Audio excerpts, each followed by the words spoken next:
তুমি কি ভাবছো? হ্যাঁ, রাত দিন 24 ঘন্টা আমার বাসার নিচে বসে থাকলে কি আমার মন নরম হয়ে যাবে? আমার সব রাগ কমে যাবে? না সিমি, তুমি আমাকে ভুল বুঝো না। দেখো সিমি, আমি তো যা করেছি সব না বুঝে করেছি। মানুষ মাত্রই তো ভুল। মানুষ তো জীবনে কতবার ভুল করে, আমি না হয় জীবনে একবারই ভুল করলাম।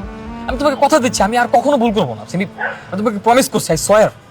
তুমি শুধু আমাকে একবার সুযোগ দাও সিমি। আমি তোমাকে ছাড়া বাঁচবো না, আমি মরে যাবো তোমাকে ছাড়া। তো মরে যাও।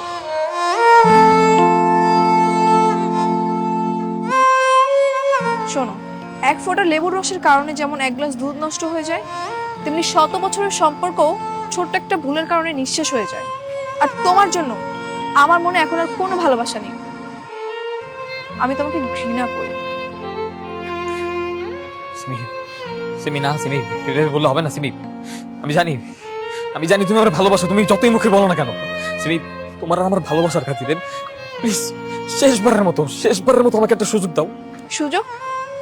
সুযোগ দিলে কি হবে? তুমি কি তোমার ফ্রেন্ডদের চোখে আমার জন্য সেই সম্মান ফিরিয়ে আনতে পারবে? কি বাবার সব ইতিহাস ভুলে যেতে পারবে? সিমি দেখো, স্টপ।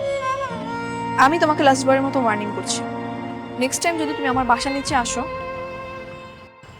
তাহলে তুমি আমার মরা মুখ দেখবে।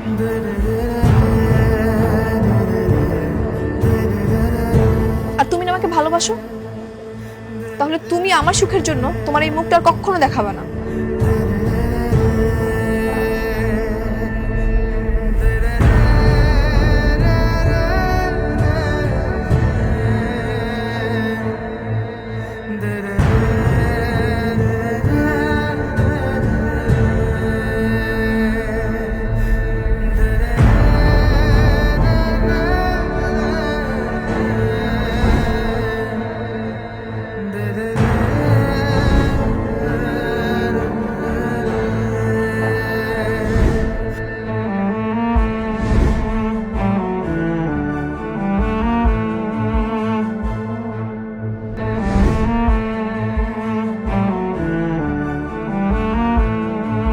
আর তুমি না আমাকে ভালোবাসো, তাহলে তুমি আমার সুখের জন্য তোমার এই মুখটা আর কখনো দেখাবে না।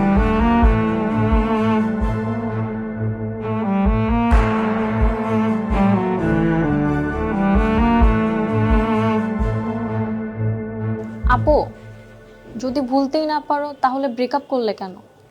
আজ 1 মাস হয়ে গেল, না পারছো ঘুমাতে, না পারছো ঠিকমতো খাওয়া দাওয়া করতে। তোকে এসব নিয়ে ভাবতে হবে না। তুমি রোজ রোজ ওর জন্য কষ্ট পাচ্ছ, আমার কি খারাপ লাগে না? ওর সাথে কাটানো দিনগুলো অনেক সুন্দর ছিল রে। আমি জানি ও একটা ভুল করেছে, কিন্তু ও আমাকে সত্যি সত্যি ভালোবাসতো। তাহলে তুমি ভাইয়াকে একটা কল দাও, সবকিছু ঠিক করে নাও। আমি কেন ঠিক করব? ও ঠিক করতে পারতেছে না। সেদিন না হয় রাগের মাথায় কিছু কথা বলে ফেলেছি, তাই বলে কি আর আসবে না? আগে তো ঠিকই পাশে নিচে ঘুরঘুর করতো। কিভাবে আসবে? তুমি তো কসম দিয়েছিলে, বলেছিলে তোমার সামনে আসলে মরা মুখ দেখবে। হ্যাঁ তাই তো। আচ্ছা একটা কাজ করে একটা কল দিই। না না, তুমি কল দিও না, কাল সরাসরি ভাইয়ের সাথে দেখা করো, দেখবে ভাইয়া অনেক খুশি হয়ে যাবে। হ্যাঁ এটাও বেটার। কালকে একদম ওর পছন্দের একটা নীল শাড়ি পরে যাব। So sweet.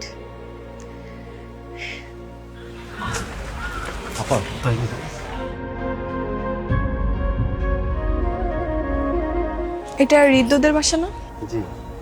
হৃদ্যকে একটু ডেকে দেন না। কি হলো? আপনি জানেন না কিছু? না তো, কি হয়েছে? তাহলে আসেন আমার সাথে।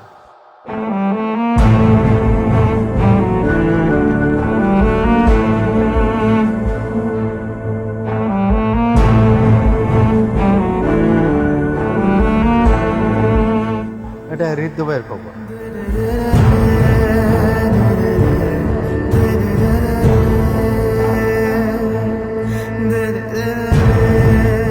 আজ পর্যন্ত এই খবর কেউ আসেনি।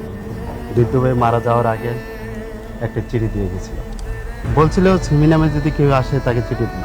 আপনার নাম কি সিমি?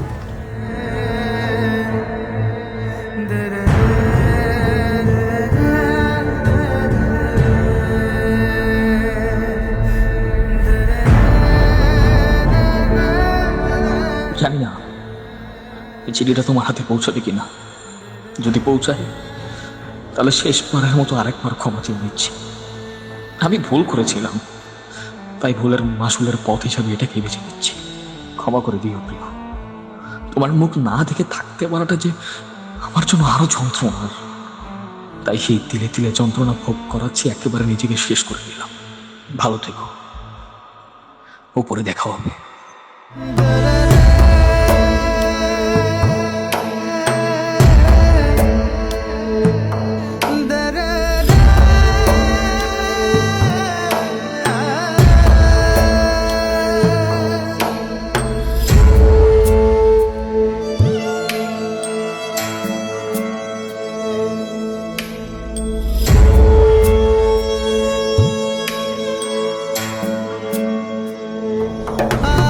ওকে ফালালে তো আমিও মরে যাবো। ফালাও, এত ভয় পাও কেন? ফালাও। উফ। আচ্ছা ফালাবো, আগে আই লাভ ইউ বলো, যাতে মরে গেলেও তোমার মুখ থেকে আই লাভ ইউ ডাক শুনে মরতে পারি। আচ্ছা ঠিক আছে,